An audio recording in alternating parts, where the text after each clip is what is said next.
You know, what pains me more is to see that the United Nations still do not want to acknowledge that this was the greatest cover-up in the history of the United Nations. I can tell you now, well, I didn't say it that day, 3 years ago or more, that one of the most senior United Nations officials said to the Secretary General Kofi Annan, when Ambassador Marker of Pakistan, as you know, was a brave friend of Bosnia, and myself asked Kofi at the time not to allow the Srebrenica 10th anniversary to go under the rock. Actually, I said it literally like that. I said, Kofi, if you let that go under the rock, there will be reactions all over the world. I'm speaking next week in Sarajevo. So, I mean, Kofi called for a meeting of his people, and one of the most senior, said in a paper, what Diego is proposing is a self-flagellation exercise. You know, I was revolted by that. But then I went to The Hague. Well, I've been to The Hague twice. Once was as a witness against Milosevic, and another was as a witness for Commander Oric, Nasser Oric. And on the second and the first one, I said to the judges, I said, you know, this is the greatest cover-up in the history of the United Nations, with the participation of Secretary General Boutros Ghali at the time, with members of the Secretariat and the permanent members, all together to cover up this horrible tragedy, this genocide. But then when I went to the Oric trial, it was an American prosecutor, a lady, who showed me a film when the mission of the United Nations Security Council went to Bosnia, and said to me, raise please your arm whenever you see yourself. So, you remember these big Russian helicopters were landing in the soccer field in Srebrenica. Raise my hand. And suddenly the next clip of the video, I am speaking at the school in Srebrenica. And I raised my hand and I said, and what happened when I walk out of the helicopter? Why are you hiding it? And they said, no, we don't have more. I mean, that's all happened. No. When I landed, I saw the soccer field surrounded, a lot of wounded people all throughout the soccer field.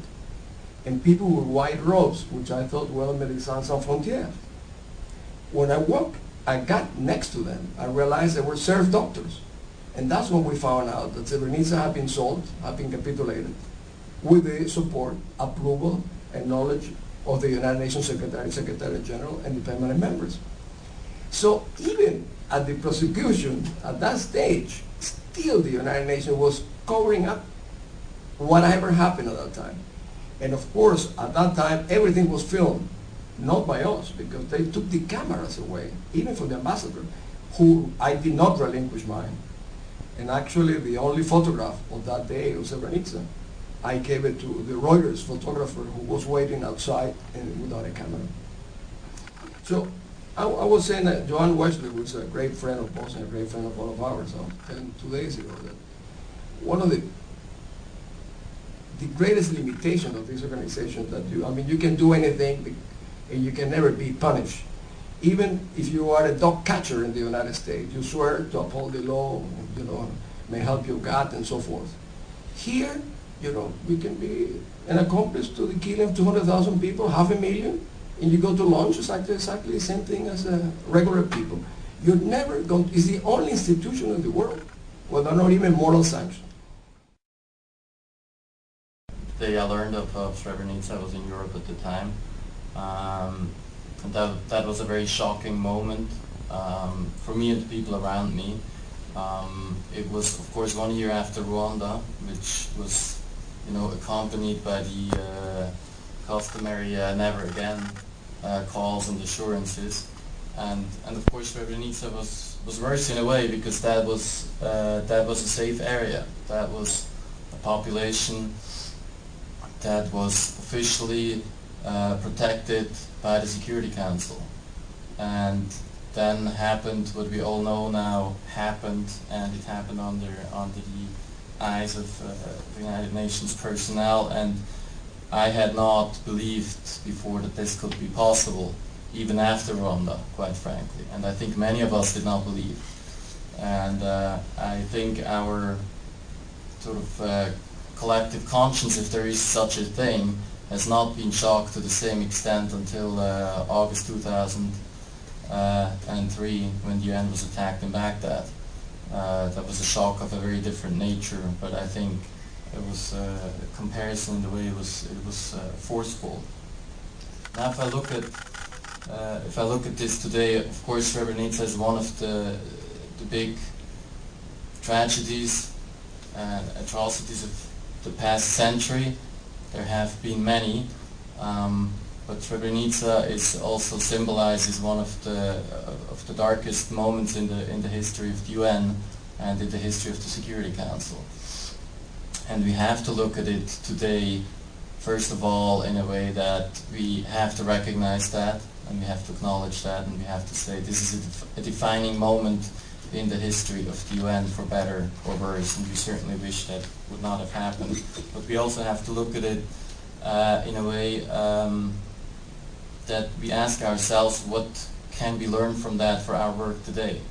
And I think Srebrenica is relevant in numerous ways.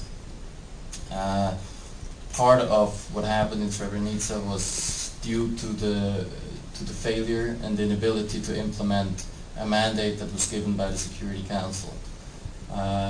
We are celebrating 60 years of peacekeeping this year, if I'm not mistaken. We had a very comprehensive report, the famous Brahimi report that came out in 2000, and certainly drew some of the lessons from Srebrenica. And we have to ask ourselves today, are we doing everything we can to make sure that this is not happening today?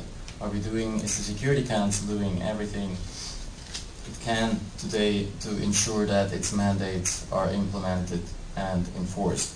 And the answer to that, unfortunately, is not an unequivocal yes. The second way it is relevant is that almost 3 years ago we agreed at the summit meeting, the fall of 2005, that each state has a responsibility to protect its population from genocide, war crimes, crimes against humanity, and ethnic cleansing. That was celebrated as one of the big achievements of that summit meeting in 2005 by many, including my own country, and I think many others.